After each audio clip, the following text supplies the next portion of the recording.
So the question is on solid state and where's it going. There's two things that I think that are fundamental about that. Solid state, in my opinion, will definitely take over for disk.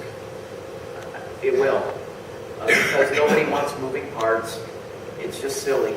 It's like the difference between an LED and an incandescent bulb. I mean, honestly. Energy, speed, rigidity, etc.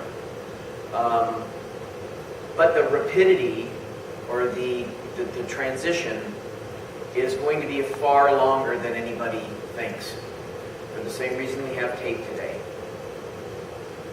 When I was at IBM in 1979, I heard a vice president declare that tape would be dead by 1982.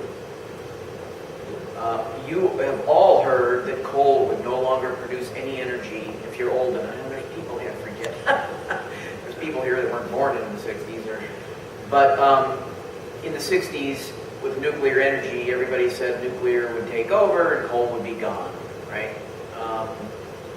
More than half of those energy is created by coal today.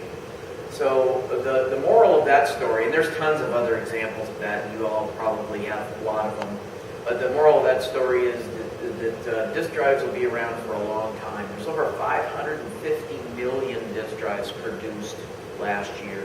And here's the argument that you can use with anybody that thinks the whole world is going to turn into silicon NAND flash. It's real simple. Convert all the terabytes or petabytes disk real estate at that density into silicon real estate on NAND flash technology, forgetting all the other issues. Calculate how many wafers that would be, and calculate how many fabs at $3 billion a piece the world needs to build in order to displace the shiny metal film disks. And the answer is approximately $150 billion worth of fabs. So that, we just saw Ned do a job on explaining where the world's, economies and markets and IPOs and all that stuff are going.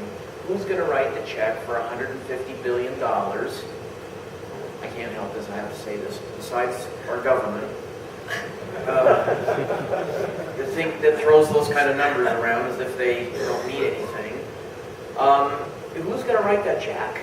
And the answer is it's a commercial business proposition, and the financial markets are not going to write that check today or next year or the year after. It will occur slowly, and it will be all relegated. And the other thing to remember is that the disk drive industry will fight back. Nobody sits around and goes, "Oh, for God's sakes, they're eating my lunch. I'm starving." No, you go over there and you fight back. And you grab that drumstick out of somebody's hands and you eat it yourself. That's the way people, they don't tend to just sit around letting bad things happen to them and acting dumb about it. So it will be fun, it will be interesting, and that's one of the reasons, by the way, why tiering can't go away. It's just massive. I think that the whole issue that nobody in here, I don't think, maybe Chris Beller back there with the register, maybe he's heard enough people talk about it and has a great idea where it's going to go. But that transition is going to happen. It just probably, in my mind, it's going to take a good 10 years, maybe longer.